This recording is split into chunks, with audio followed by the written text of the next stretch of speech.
¿Cuál es la noticia que esperas escuchar y que podría cambiar el rumbo de tu vida y de este mundo? Hoy la gente espera que suceda algo.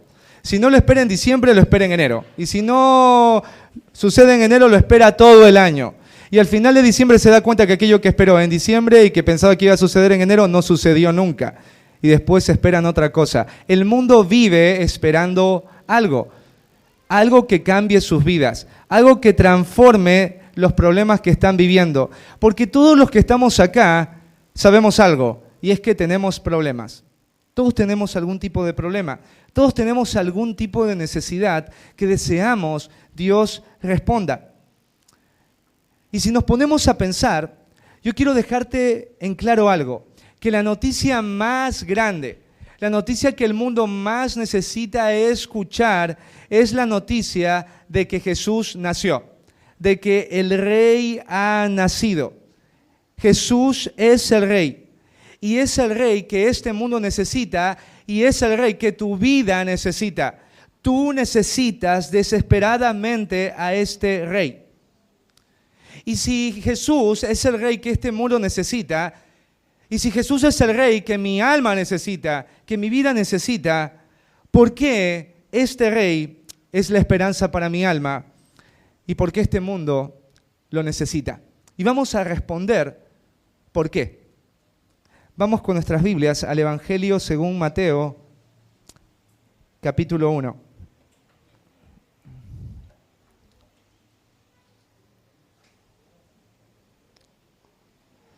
Vamos a leer del versículo 1 al versículo 25.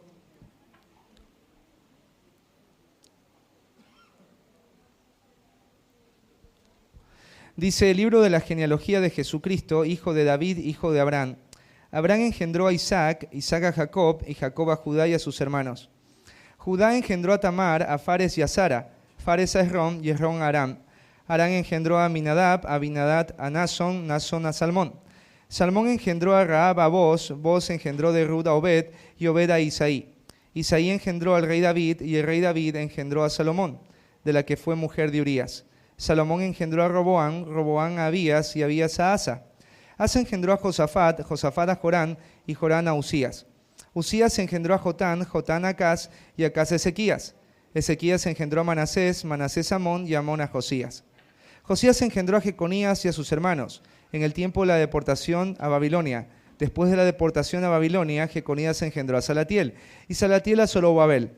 Zorobabel engendró a Abiud a Eliaquín, y Eliaquín a Azor.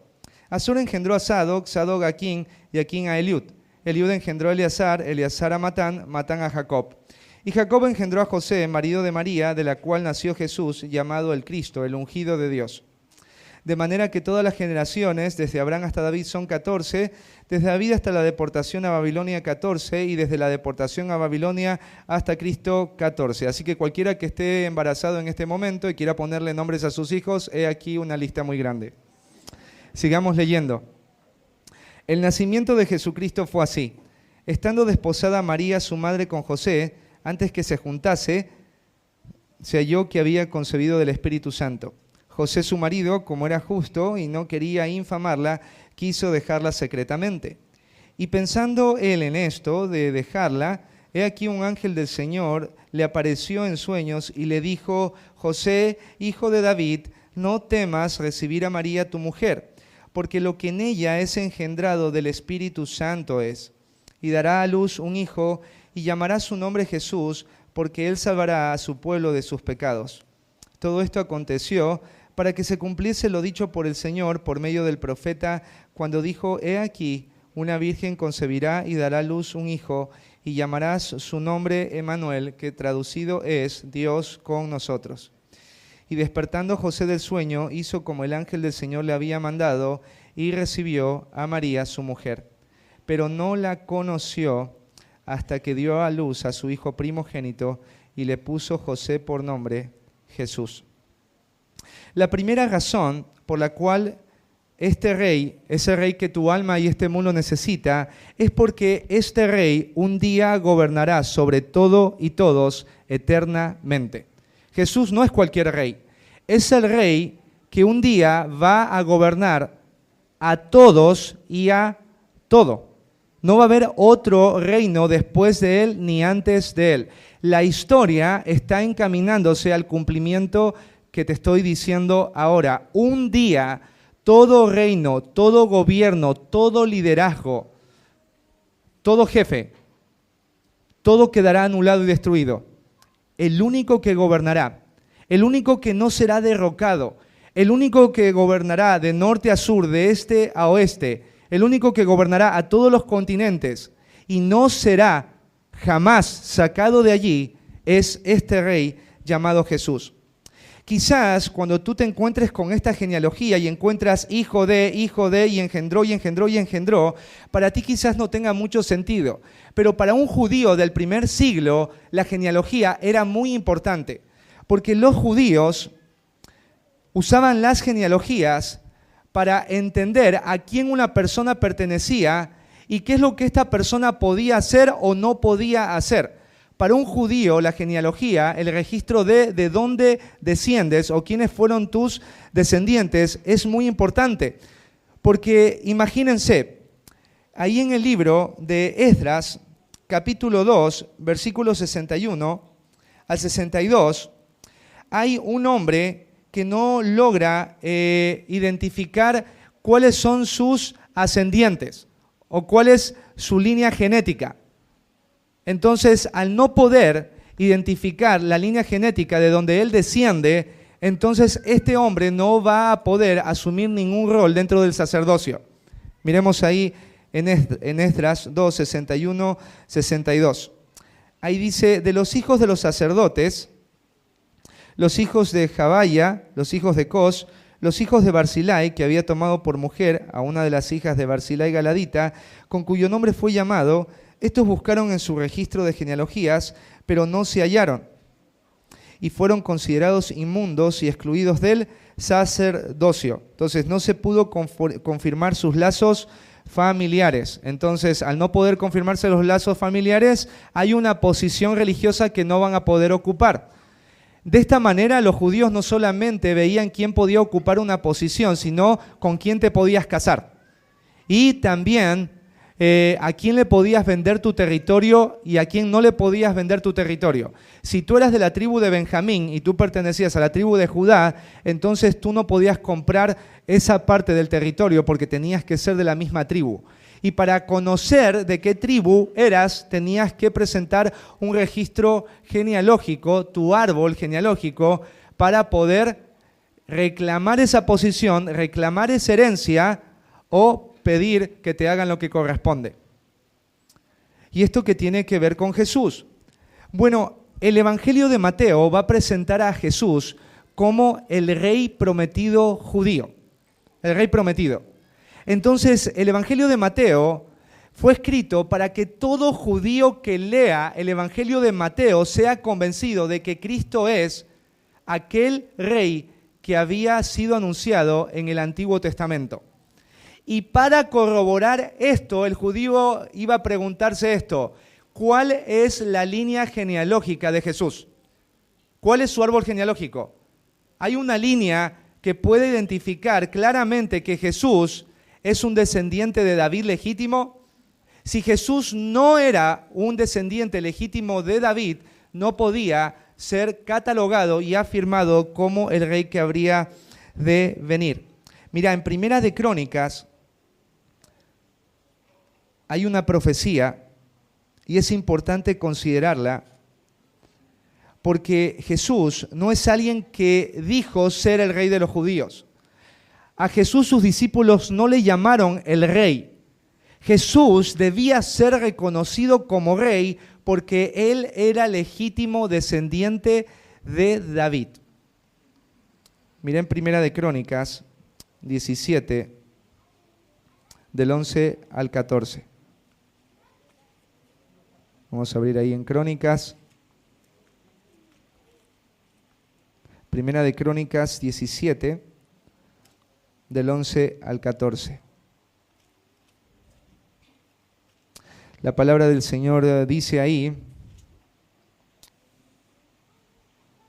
17 se me perdió, ahí estamos. Dice Dios a David, es un pacto que Dios va a hacer con David, es un pacto incondicional, o sea que este pacto sí va a cumplir independientemente lo que pase o suceda con David. Dice ahí, y cuando tus días sean cumplidos para irte con tus padres, levantaré descendencia después de ti a uno de entre tus hijos, y afirmaré su reino, él me edificará casa, y yo confirmaré su trono eternamente. Yo le seré por padre, y él me será por hijo, y no quitaré de él mi misericordia como la quité de aquel que fue antes de ti, sino que lo confirmaré en mi casa y en mi reino eternamente, y su trono será firme para siempre. Entonces acá vemos que Dios está cumpliendo en Jesús el pacto que hizo con David, que David un día iba a tener un hijo, un descendiente, y este descendiente tendría algo particular. Todos los descendientes de David ocuparon el trono por un periodo de tiempo, pero después de ese tiempo algunos se enfermaron, algunos pecaron y los sacaron del trono, a otros los mataron y otros abandonaron el trono. Pero este descendiente de David sería un descendiente que ocuparía el trono de manera eterna. O sea que no habría otro descendiente de David después de él. Jesús es el descendiente que va a venir a ocupar el trono, no solamente el trono de Israel, no solo a construir casa para Jehová, sino que el trono de Jesús va a ser un trono eterno, un trono universal, un trono en donde Él terminará gobernando todo pueblo, lengua y nación. ¿Se acuerdan cuando Jesús ya había muerto? A Él le pusieron un título, la causa escrita. ¿Y qué decía? Jesús, el Rey de los judíos. Cuando Pilato escribió eso, los fariseos estaban enojados porque decían, no pongas Rey de los judíos. Pon, Él dijo, yo soy el Rey de los judíos. Y Pilato dijo, lo que he escrito, eso va a ir, eso lo van a poner. Porque Pilato, sin saber, estaba reconociendo que aquel hombre que habían crucificado de manera injusta era verdaderamente el rey que él había enviado a la tierra. Él era el verdadero y legítimo descendiente de David. Así que cuando Jesús es pensado por un judío, al encontrarse con el Evangelio de Mateo, el judío tenía que cambiar su mentalidad y entender que Jesús no es alguien que dijo que era rey, sino alguien que es verdadero rey. Y no es cualquier rey, sino aquel rey eterno que va a venir a gobernar a todo el mundo. Yo, por ejemplo, te quiero hacer una pregunta. ¿Quién es Jesús para ti? ¿Quién es Jesús para ti? Y quiero dejarte esa pregunta para que al final de la reunión tú contestes esa pregunta. Porque de la contestación a esa pregunta dependerá no solo cómo vivas acá en la tierra, sino cómo vas a pasar la eternidad. ¿Sabes? El problema con la humanidad es que todos quieren ser reyes, todos quieren ser señores. Me atrevería a decir que cada ser humano está en conflicto consigo mismo y con otros porque otros no le dejan gobernar. Todos estamos de alguna manera pensando en edificar y avanzar con nuestro propio reino. Saben, hoy estamos en una época muy hedonista, muy enamorada de sí mismo. La gente ya no vive para otros, la gente vive solamente para sí mismo. La gente al final del día no piensa cómo sus decisiones arruinan la vida de otros, sino cómo puedo arruinar la vida de otros para que me vaya mejor a mí. Cristo es el Rey y Él quiere y busca gobernar. Jesús va a dominar. Y la pregunta es si tú vas a dejar que Él gobierne y domine tu vida. Porque a todos nos gusta hablar de Jesús en términos salvíficos. Nos encanta pensar de un Jesús que vino a morir en una cruz, pero no en un Jesús que me dice cómo tengo que vivir. En un Jesús que me dice qué debo abandonar. En un Jesús que me dice qué tengo que tomar y abrazar fuertemente en mi vida. Mira, si tú estás aquí, yo te quiero hacer esta pregunta. ¿Quién es el rey en tu vida? Hay muchos cristianos que a viva voz cantan la canción Mi Cristo, mi rey, nadie es como tú. Solo lo cantan, pero no lo viven, porque al final del día solo hacen lo que ellos desean, solo hacen lo que piensan, solo viven de acuerdo a sus deseos, no viven para ese rey. Por eso es muy importante entender esto. Tu vida no vas a poder disfrutarla hasta que Jesús no gobierne tu corazón. Te lo vuelvo a repetir. Tu vida no va a cambiar, tu matrimonio no va a cambiar, tus relaciones no van a cambiar hasta que Cristo gobierne enteramente tu corazón. Si tú quieres que tu corazón cambie, que tu vida cambie, has de reconocer a este rey y te humillarás delante de este rey para que este rey tome el trono de tu vida. Sabes, en el futuro la gente va a ir al infierno porque no quiso darle a Jesús el trono de su corazón. No quiso darle el gobierno de su vida. Por eso la gente, cuando escucha la palabra, ¿quieres venir a Cristo?, dicen mañana, lo voy a pensar. Cuando te han predicado a ti la verdad del Evangelio, ¿por qué te distraes? ¿Por qué no quieres escuchar? ¿Por qué quieres irte rápido? ¿Sabes por qué? Porque no quieres que nadie te diga lo que tienes que hacer. No quieres que nadie te obligue a abandonar el pecado que tanto amas y abrazas. Tienes que entender esto. Jesús es el Hijo de David que nació para gobernar y dominar eternamente y universalmente. Él va a gobernar. Él es el Rey.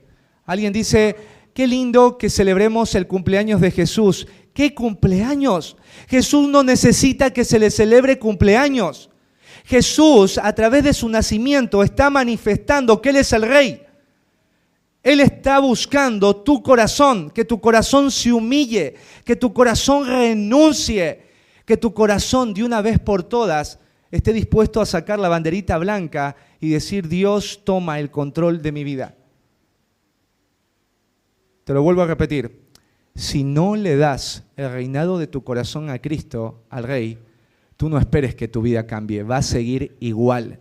No importa cuántas veces cambies de pareja, no importa cuántos sueños se te cumplan, no importa si te mudas de barrio, te vas de viaje, al final del camino tu vida seguirá igual y tu destino terminará en infierno y condenación por no haber reconocido a este rey y haberte humillado. ¿Sabes? Herodes, cuando supo que vinieron los magos, dice que toda Jerusalén se conmovió con Herodes. ¿Sabes por qué se conmovió Herodes y toda Jerusalén con él? Porque Herodes era un asesino. Y Herodes asesinó a familiares directos que él pensaba que iban a ocupar su lugar. Y el mentiroso de Herodes, cuando habló con los reyes magos, les dijo, cuando ustedes encuentren el lugar donde el niño nació, háganmelo saber para que yo vaya y le adore. Pregunta, ¿Herodes fue después y adoró al niño? No, mandó a matar a los niños que tenían 2 años en Belén porque él no quería renunciar al trono. Para él era inimaginable que venga un verdadero rey y lo saque a él del control. ¿Sabes? La Biblia dice que cuando este rey venga, toda rodilla se doblará. Y lo interesante es que dice que se doblará la rodilla de aquellos que están debajo de la tierra. Y uno dice, qué extraño eso. Si tú hoy te niegas a reconocer a Cristo como Rey, en el infierno lo vas a reconocer. Todos reconocerán un día que Jesús es el Señor. Desde la gloria del cielo o desde la condenación, dolor, soledad eterna del infierno. Pero todos reconocerán que ese Rey que vino, que nació, se hizo hombre para ser Rey, gobernar y dominar universalmente, eternamente. Vamos allá, Mateo. Así que para eso está la genealogía, para convencer al judío que la lea que Él es el rey, y reconociendo que es el rey, renuncie y se humille ante este rey. Miren, pensar en un rey que va a gobernar a todos y todo, ¿no te da como un poco de miedo? ¿No te da un poco de miedo saber que este rey nadie lo va a poder derrocar, que va a tener todos los poderes? Porque cuando una nación tiene un gobierno o un gobernador malo, ¿qué piensa el pueblo? Bueno, son 4 años. 4 años pasan rápido, ¿sí o no? 8 años pasan rápido. Aún 30 años o 40 años pasan rápido. Pero este rey dice que va a gobernar eternamente y que nadie lo va a poder quitar del trono porque Dios mismo lo va a ubicar en ese trono. Pero, ¿sabes por qué este rey es el rey que necesita todo el mundo, necesita tu vida? Porque este rey es un rey completa y perfectamente justo. ¿Sabes por qué este rey es completamente justo y santo? Porque este rey no solo es humano, este rey es Dios, este rey es divino. Por eso ahí en el versículo 18, dice ahí que Jesús vino en condiciones en donde había una mujer llamada María y que estaba desposada. Ella ya había hecho un contrato legal con José. Ella legalmente ya estaba casada. Y en algún momento José iba a tomar a María y la iba a llevar a su casa y después iban a celebrar su matrimonio, según la cultura judía. Así que así era la situación de María y de José. Y dice que se halló que había concebido, pero no concibió de un hombre, sino del Espíritu Santo. El Espíritu Santo obró de manera perfecta en el vientre de María para que una vida sin la necesidad de las células masculinas tenga lugar y nazca el bebé. En el versículo 19, por eso dice que José su marido, como era justo y no quería infamarla, quiso dejarla secretamente. Imagínate este hombre al enterarse de que su esposa estaba embarazada. ¿Por qué quería dejarla secretamente?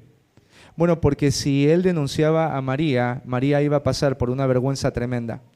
En el Antiguo Testamento, una mujer que había cometido adulterio era una mujer que debía ser asesinada.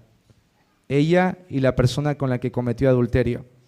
Para este tiempo los judíos no podían asesinar personas según la ley, pero iba a recibir vergüenza y ostracismo social grande. Pero José no dice nada. Él planea abandonar a María sin decir ni una sola palabra porque él es justo. Él ama a María y quiso dejarla secretamente, que nadie se entere. Y el versículo 20 dice que mientras él estaba pensando en esto, Dios en su misericordia le mandó un mensaje a través de un ángel. La palabra ángel significa mensajero. Y dice que este mensajero es un mensajero del Señor. Y se le apareció en sueños este ángel con este mensaje y le dijo: José, hijo de David, no temas recibir a María tu mujer. José tenía temor de recibirla, porque él no pensaba que la concepción de María era relacionada a un milagro, sino al pecado. ¿Qué le dice? ¿Por qué no temas? Porque lo que en ella es engendrado del Espíritu Santo es. Ustedes saben que biológicamente es imposible que sin la ayuda de un hombre una mujer pueda quedar embarazada. Cuando hablo de ayuda de un hombre significa de la célula que permite que la célula femenina genere vida. ¿Saben que es imposible eso? Es imposible. Pero acá Dios está haciendo algo imposible porque es un nacimiento milagroso. Y Dios está mostrando que este nacimiento no era por voluntad humana. Este nacimiento no tendría ayuda humana, sino que sería completamente divino. ¿Y por qué es importante que nosotros pensemos en que Jesús fue engendrado por el Espíritu Santo? Porque si Jesús fue engendrado por el Espíritu Santo, entonces significa que Jesús nunca va a pecar, que Él nunca va a tener una inclinación hacia el pecado, porque Él no va a nacer con una naturaleza pecaminosa. Mira, aquí hay algo de importancia que debes considerar. Todo niño que nace en este mundo nace con una naturaleza pecaminosa. Todo niño, porque la naturaleza pecaminosa se transmite del padre al niño de generación en generación. Lo transmite el hombre a los hijos que vienen de generación a generación. No sé si alguna vez vos te has puesto a pensar, pero hay niños que son lindos solamente cuando están dormidos. Porque cuando están despiertos continuamente son rebeldes. A medida que van creciendo, tú como papá las sufres porque empiezan a hacer cosas cada vez más pecaminosas a un punto que después los niños son incontrolables porque ya se convierten después en adultos. ¿Por qué los niños hacen esas cosas? Porque fueron engendrados por un padre que fue y es pecador. Pero Jesús no es igual a cualquier niño que nace en este mundo. Jesús es santo. Jesús nunca va a pecar. Jesús nunca va a ser tentado por lo malo. Él cuando se presenta una tentación no va a estar diciendo no quiero pecar, no quiero pecar, no quiero pecar y después peca. Jesús no va a tener esta presión porque no hay dentro de él que quiera en la mínima medida pecar. ¿Sabes? Ahí en el Evangelio de Mateo, en el Sermón del Monte, están descritas todas las leyes con las que Jesús va a gobernar. Por ejemplo, ahí en Mateo capítulo 5, versículo 38, dice, ¿oísteis que fue dicho ojo por ojo y diente por diente? En el versículo 39 dice, pero yo os digo, no resistáis al que es malo. Antes a cualquiera que te hiere en la mejilla derecha, vuélvele también la otra. Ahí Jesús en el versículo 27 del capítulo 5 dice, ¿oíste que fue dicho, no cometerás adulterio? Jesús dice, pero yo os digo que cualquiera que mire a una mujer para codiciarla, ya adulteró con ella en su corazón. En el versículo 29 dice, por tanto, si tu ojo derecho te es ocasión de caer, sácalo y échalo de ti, pues mejor te es que se pierda uno de tus miembros y no que todo tu cuerpo sea echado en el infierno. Jesús después va a identificar, ¿no es cierto?, todas las leyes como la que dice ahí en el capítulo 6, versículo 19, no hagáis tesoros en la tierra donde la polilla y el orín corrompen y donde ladrones minan y hurtan, sino haceos tesoros en el cielo donde ni la polilla ni el orín corrompen y donde ladrones no minan ni hurtan, porque donde esté vuestro tesoro, allí también estará vuestro corazón. En el versículo 25 Jesús dice, por tanto os digo, no os afanéis por vuestra vida, qué habéis de comer o qué habéis de beber, ni por vuestro cuerpo qué habéis de vestir. Miren, revisemos ahí en el capítulo 5 las bienaventuranzas. Dice ahí Jesús, bienaventurados los pobres en espíritu, porque de ellos es el reino de los cielos. Versículo 4, bienaventurados los que lloran, porque ellos recibirán consolación. Versículo 5, bienaventurados los mansos, porque ellos recibirán la tierra por heredad. Versículo 6, bienaventurados los que tienen hambre y sed de justicia, porque ellos serán saciados. Si tú te lees ahí el Sermón del Monte, vas a entender algo. Todas las leyes de Jesús, de este rey, son todas justas. Jesús al final de este sermón dice, el que oye mis palabras y las hace, le consideraré a un hombre que edificó su casa sobre la roca. Vino el viento, vino el agua y su casa permaneció firme, porque estaba fundada sobre la roca. Pero el que oye mis palabras y no las hace, le compararé a un hombre imprudente y necio, que edificó su casa sobre la arena. Vino el viento, vino el mar y esa casa vino en desgracia, porque edificó sobre la arena. ¿Qué estaba diciendo Jesús? Si tú quieres permanecer en mi reino y ser parte de mi reino, tú debes seguir estas leyes. Tú debes seguir estas reglas, porque el reino de Jesús es diferente a todos los reinos. El reino de Jesús es diferente porque Jesús no es solamente un hombre. Él también es Dios. Él es santo.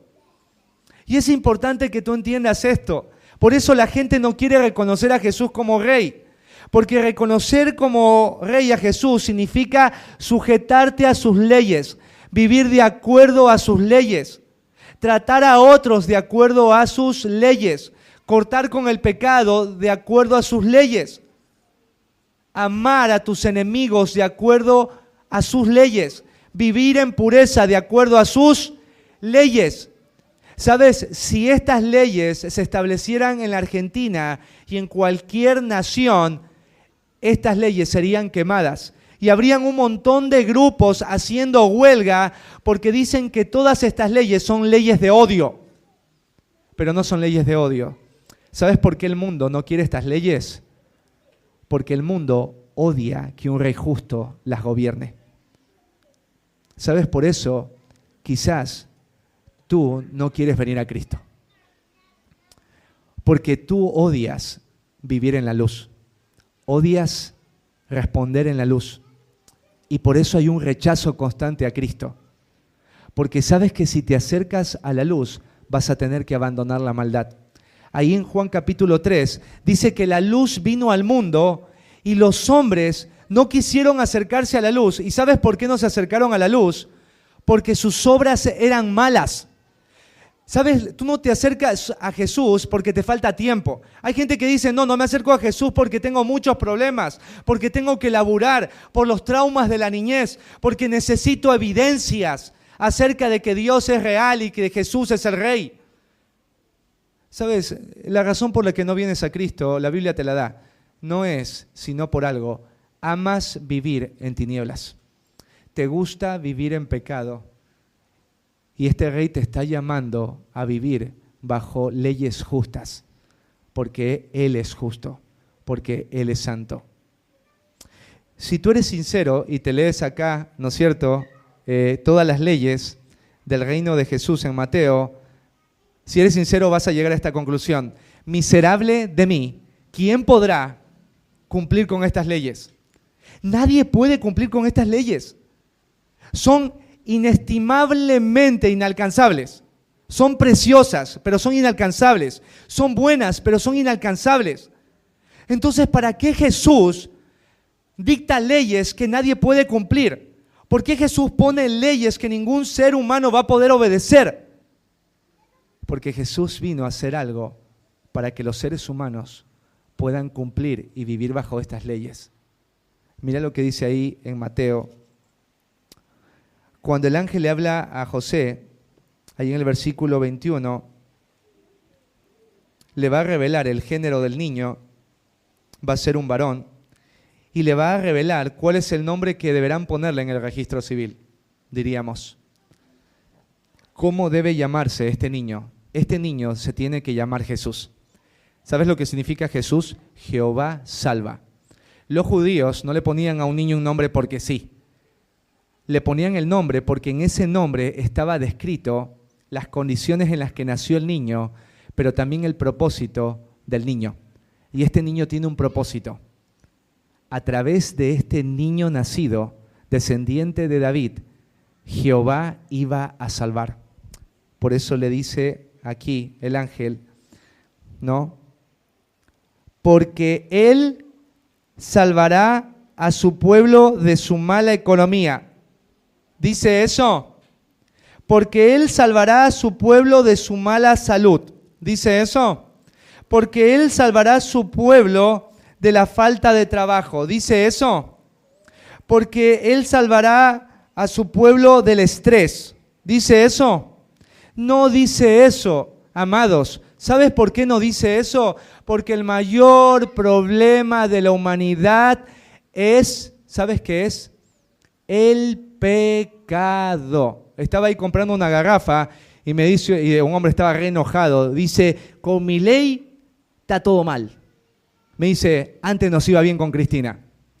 Y yo le dije a este hombre, quiero decirte algo, ni Cristina ni mi ley van a arreglar nada. Ningún gobierno podrá arreglar nada, porque el problema de cada sociedad, individuo, de cada civil, el problema de tu vida es el pecado. Es el pecado. ¿Sabes que las iglesias que están hoy llenas están escuchando un mensaje raro y antibíblico de lo que Jesús vino a hacer en sus vidas?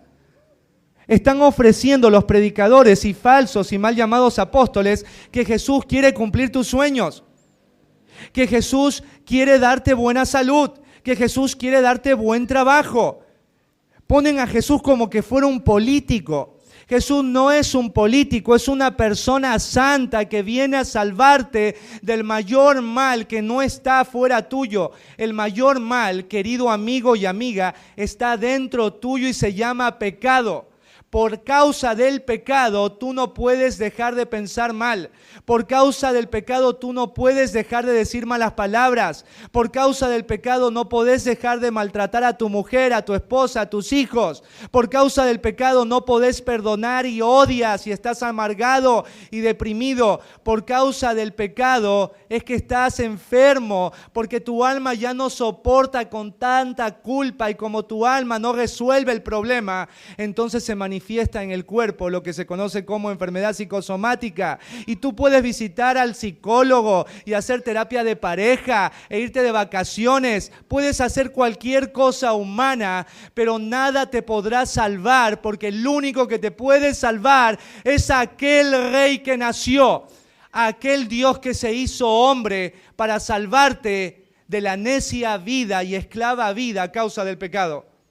Si tú estás hoy acá, ese Rey viene a darte eso. Y por eso la gente no quiere seguir a Jesús. La gente dice, si no me da Jesús lo que yo busco, entonces no te quiero seguir. Porque la gente no entiende que el mayor problema no solamente les va a arruinar la vida. La gente no sabe que la miseria del corazón por causa del pecado no solo les va a llevar a arruinar su propia vida, sino a hacerle miserable la vida a otros. La mayor tragedia es que el pecado va a conducir a los seres humanos, a todos, al infierno. Y el infierno no es el fuego, amado y amada. El infierno no es el fuego, no es el tormento eterno, no es el gusano que no muere. No es la soledad eterna. Mirá, en el infierno, yo tenía una profesora de contabilidad que me decía, Diego, para andar tocando arpa en el cielo, yo prefiero bailar con mis amigos en el infierno. En el cielo vas a estar, en el infierno vas a estar solo. Va a ser un tormento y un dolor consciente toda la eternidad. La Biblia habla del infierno. El infierno no es acá, el cielo tampoco. La tragedia del infierno, amado y amada, es esta: no poder tener ningún acceso a Dios. No poder ver a Dios, ni tener oportunidad para acercarte a Dios de ninguna medida y ninguna manera. Jesús dice que vino a esto. Él vino a salvar al pueblo de sus pecados. La pregunta es, ¿qué hizo Jesús para salvar al mundo y a su pueblo de sus pecados? Ahí en Juan 3 dice, porque de tal manera amó Dios al mundo. Juan 3, versículo 16. Porque de tal manera amó Dios al mundo que ha dado a su Hijo unigénito. ¿Para qué lo dio Dios? Para que todo aquel que en Él cree, dice, no se pierda, no sea condenado, mas tenga vida eterna. ¿Qué es la vida eterna? Dijo Jesús, conocerte a ti y a quien has enviado. La vida eterna es poder tener una relación con Dios, poder volver a Dios y ya no ver a Dios como un enemigo, sino verlo como Padre. Versículo 17 dice, porque no envió Dios a su Hijo al mundo para condenar al mundo, sino para que el mundo sea salvo por Él. ¿Qué hizo Jesús para salvar? Hermanos, Jesús tuvo que hacerse primero hombre. Jesús, después de hacerse hombre, tuvo que vivir una vida de obediencia y Jesús jamás pecó. Pero después, Él murió la peor tipo de muerte y es la muerte de cruz. ¿Para qué murió Jesús la muerte de cruz? ¿Saben para qué? Ahí en Juan 1:7 dice, y la sangre de Jesucristo, su Hijo, nos limpia de todo pecado. Dice así en 1 de Juan, y la sangre de Jesucristo, su Hijo, nos limpia de todo pecado. No dice, y bautizarme en la iglesia me limpia de todo pecado. No dice, y arrepentirme me limpia de todo pecado. No dice, orar me limpia de todo pecado, leer la Biblia me limpia de todo pecado. Ahí no dice, hacer cosas buenas me limpia del pecado, ayudar al prójimo me limpia de todo pecado. Ahí no dice apartarme de las malas amistades, me limpia de todo pecado. Ahí la Biblia menciona que el único medio para salvación es la sangre de Cristo. Sin derramamiento de sangre no hay perdón de pecados. Hay gente tan orgullosa que cuando vos le preguntas, Y si te presentas delante de Dios y Dios te pregunta ¿por qué debo perdonarte? La gente dice, y porque yo pedí perdón. Escúchame, ¿quién eres tú para pensar que solamente con decir perdóname, ya con eso toda una vida de rebelión queda saldada? Escúchame, si tú ves la televisión, ¿no es cierto? Y ves a alguien que mató, asesinó, robó, violó y estafó, y lo ves en el juicio, ¿no es cierto? Y ahí en el juicio esta persona llora y dice, juez, perdóname por haber estafado, robado, violado, matado, adulterado. Y el juez dice, pobre de ti, alma, está bien, sal libre, guardias, déjelo salir. Si tú ves eso en la televisión, ¿sabes lo que dirías? ¡Corrupto! ¿Qué hace un juez así en la Argentina? Es un chanta. ¿Cómo va a dejar salir a un hombre como este libre? ¿Tú crees que Dios, solamente por pedir perdón, tú vas a entrar en la gloria del cielo? Escúchame, para que tú seas lavado de tus pecados, alguien tenía que ocupar tu lugar. Alguien tenía que pagar por la maldad que cometiste, por cada mal pensamiento, por cada mala palabra, por cada mala decisión, por cada cosa buena que no estuviste dispuesto a hacer. Alguien tuvo que pagar. ¿Y sabes quién apareció para pagar? Cristo Jesús, el que nació, murió y resucitó.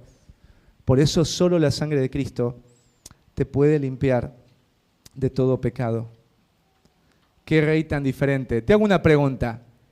¿Quisieras que un rey así te gobierne? Sí, ¿por qué no?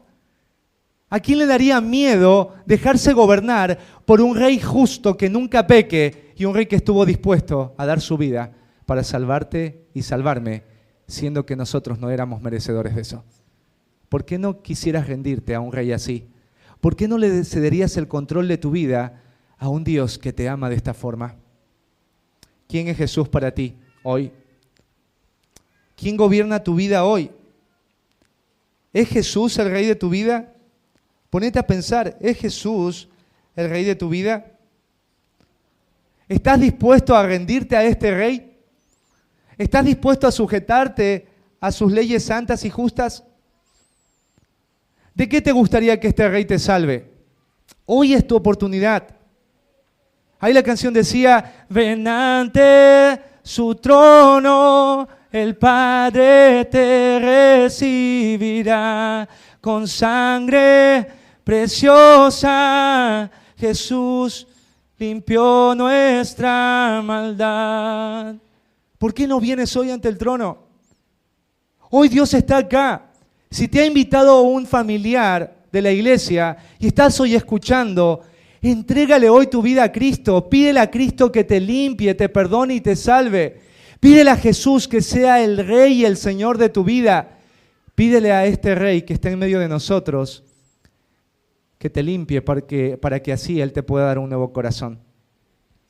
Porque si Él te limpia, todas las leyes que Cristo dio, vas a tener el deseo de hacerlas y vas a tener el poder de obedecerlas. Porque todo aquel que viene a Cristo es lavado y transformado. Todo aquel que viene a Cristo, Cristo le cambia el corazón. Y por eso José se paró. Él no está acá por nada que no sea Cristo. Yo me acuerdo que José, cuando yo le digo, José, ¿quieres venir a Cristo? ¿Quieres pedirle a Jesús que te limpie? Me dijo, yo no estoy preparado, Diego. Y yo le digo, ¿quién está preparado? Nadie. Es más, Cristo vino al mundo a morir porque nadie está preparado. Nunca vas a estar preparado. Y ahí salió la gracia de Dios por su boca. José dijo, Cristo, te necesito. Sálvame. Y ocurrió el milagro. Así como ocurrió en mi vida y ocurrió en la vida de los que estamos acá. No somos las mismas personas. Y no lo somos porque Cristo nos salvó. Porque para eso vino el Rey. Así que vamos a cerrar ahí nuestros ojos. Y si tú has venido acá y has escuchado este mensaje y realmente tú no estás hoy con Cristo, si realmente Él no es tu Rey, si tú hoy estás acá y tu corazón entiendes que está sucio, entonces te quiero animar a humillarte y a pedirle a Jesús en oración que te salve. Si tú estás ahí y entiendes que Jesús vino a limpiarte de tus pecados y a salvarte, entonces pídele. Pídele ahí donde estás. Pídele en oración a Jesús que te limpie y te perdone, que te lave de tus pecados, que sea tu Señor y tu Salvador. Si estás ahí, díselo. Si quieres decírselo, díselo así. Señor Jesús, te pido perdón. Te pido perdón, Jesús, por mis pecados. Jesús, limpia mi corazón. Jesús, limpia mi corazón. Sé Jesús, mi Señor y Salvador. Jesús, sé mi Señor y Salvador. Amén. Bendito Dios y Padre, gracias por tu palabra. Gracias porque tu palabra nos ha dejado un registro claro de quién es Jesús. Él es el Rey. Él es el descendiente de David, aquel que va un día a gobernar eternamente y universalmente el mundo conocido. Pero Él es el Rey único porque Él es un Rey sin pecado. Y es un Rey sin pecado porque Él es Dios. Gracias, Dios, porque todas las leyes que este Rey ha establecido son leyes justas, son leyes buenas, son leyes generosas. Pero gracias, Dios, también, porque este Rey vino a salvarnos de nuestros pecados, vino a limpiar nuestros corazones, a darnos nuevos corazones, para que por medio de nuevos corazones nosotros podamos vivir una vida santa, justa, una vida sobria, ya no más controlada por nuestros deseos, por nuestras pasiones mundanas y carnales. Señor, te quiero rogar por cada uno de los hombres y mujeres que nos ha visitado, el único que puede convencer corazones, el único que puede cautivar vidas, eres tú, Señor. Te ruego por ellos, para que tú puedas traer convicción de pecado, justicia y juicio, para que ellos puedan reconocer a Cristo como el Rey y puedan renunciar a la oscuridad y rendirse ante los brazos de aquel que murió, resucitó y se hizo hombre para ocupar nuestro lugar. En Cristo Jesús, Señor, te agradecemos y te pedimos estos favores. Amén.